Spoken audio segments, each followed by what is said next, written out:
guys, alam nyo ba na noon itong malawak na area na to ay puro lupa lang na may kasamang buhangin at alikabok. Pero ngayon, tingnan nyo, mapupuno na siya ng brickstone. So ayan, dun sa dulo, hanggang dito yan, pupunuin na.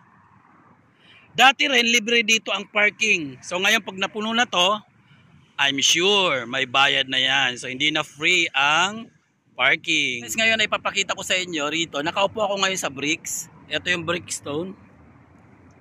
So ayan. So ayan guys, ipapakita ko sa inyo yung lugar na to. Ito ay puno na ngayon ng brickstone. So dati ito rito puro tubuhangin.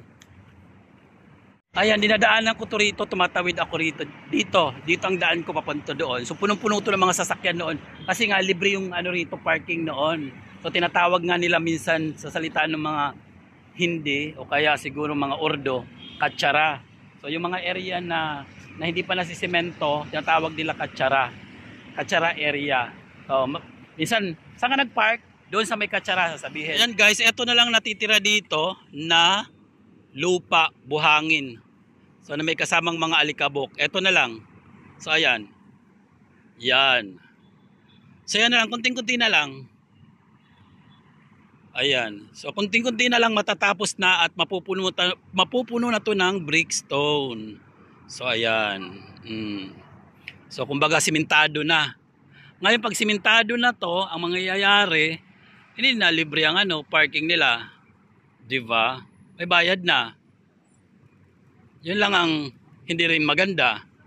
Kasi nga magbabayad na sila. Samantala noon, ganito lang sila, yan, buhangin, mga ganyan, alikabok.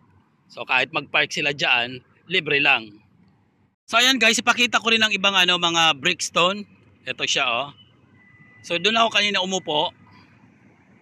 Ayan. So ito yung mas madami rito. Puntahan natin. May mga patali. Ayan. Ingat tayo. At baka tayo sa tali. So ayan. Ito. Mas marami to. So ito mas marami tong brickstone dito. So ayan. So batch by batch siguro sila. So ito. Diba ang dami? Yan. So ito yung iba nagkalat. So ito siguro mga nagamit. So ayan nga. So may area pa rito na may mga space na mga bakante pa, mga blanco pa, ilang pira-piraso. Ayan. So parang ngipin, parang puzzle. So pupunuin nila yan. So hanggang dito, mayroon din. So pupunuin nila yan diyan. So hanggang ito pa. Hanggang dito. Yan. Ayan, konting kembot na lang talaga. Matatapos na sila. Ito siguro na sa labas, baka para din sa labas yan, baka din nila.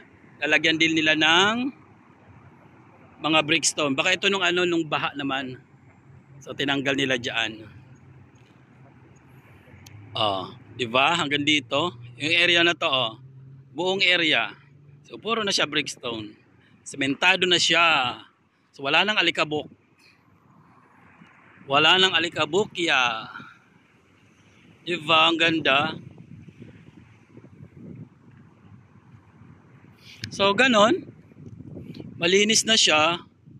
So, yung mga sasakyan, nga lang, talagang kailangan na nila magbayad. Dahil nga sementado na. At magkakaroon na to rito ng entrance. Ayan, nalagyan na ng entrance diyan para doon sa mga sasakyan na papasok. Siguro mga 10 dirhams per hour. Ganun lang. Ayun guys, pagkatapos natin doon sa brickstone, dito naman tayo sa may highway. At tayo ay tatawid dito at pupunta tayo doon sa Al Fardan.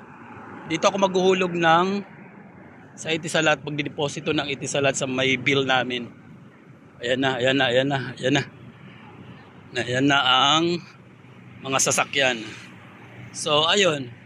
So ito rito banda, sa Majas Park pa rin yan.